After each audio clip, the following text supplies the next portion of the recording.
Joining us now is Maha Hussaini, who is in Gaza. She is the strategy director of Euromed Human Rights Monitor. Thank you for being with us on the program.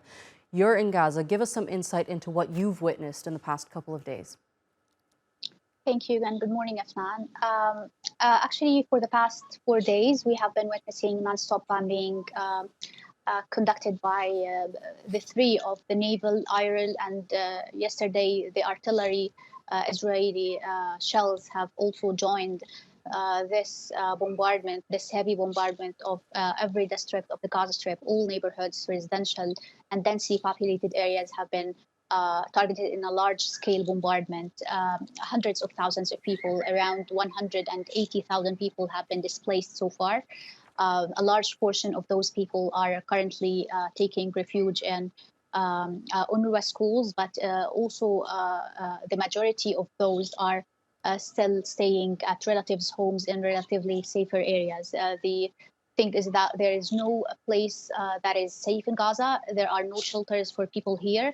And what is actually adding insult to injury is that Israel yesterday has imposed a siege, declared that it would impose a siege that would prevent the entry of food, of medicine, electricity, fuel, and all the essential life items into Gaza, which means that the Gaza Strip, already devastated by 17 years of Israeli blockade, will be soon in a total blackout and a total crisis as people here, the food here is running out, of course. The fuel is running out as the electricity has been cut since day one of the attack by Israel. So now we are relying mainly on power generators that supply us with electricity, but even those power generators would not be able to be used for a long period of time because we are running also out of fuel. The hospitals here are overwhelmed by the large number of people killed and injured, and especially that they are already facing a crisis even before the launch of the attack. 44% of essential list of medications and at Gaza hospitals have been in zero stock in Gaza. Mm-hmm.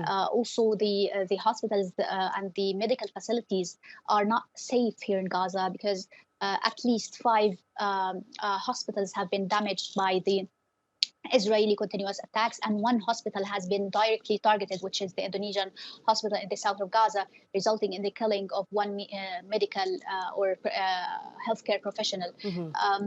Also, ambulances are being targeted. At least 9 ambulances have been bombed directly by the Israeli attacks, and we're talking about the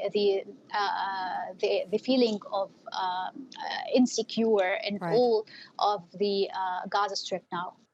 Food, fuel, and electricity, Maha, all essential for survival. We are hearing from the health ministry there calling for a safe corridor. Do you think that they'll respond to this request? How many lives depend on that safety corridor?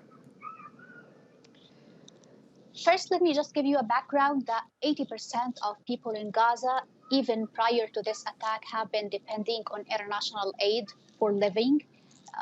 As the unemployment and poverty rates have reached unprecedented levels due to the Israeli restrictions on the Gaza Strip. So you can imagine when these the borders are closed and the entry of these aids items and the food would be prevented from entering the Gaza Strip. This absolutely means the starvation of at least 2 million residents here in Gaza.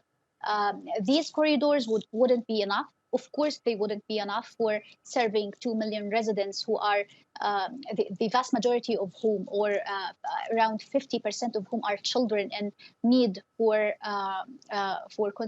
consistent aid and consistent supply of food and the medications. So I think that the solution wouldn't be just opening a corridor for a population that is being wiped out in total silence, in total blackout. What is needed now is the halt, is the end of this attack, and for the opening of borders for the population that is largely impoverished by the occupation and by the blockade to be opened and the aid to be entered into the Gaza Strip. All right, Maha Hussain, thank you so much for being with us here on the NewsHour and sharing that insight with us. We appreciate it.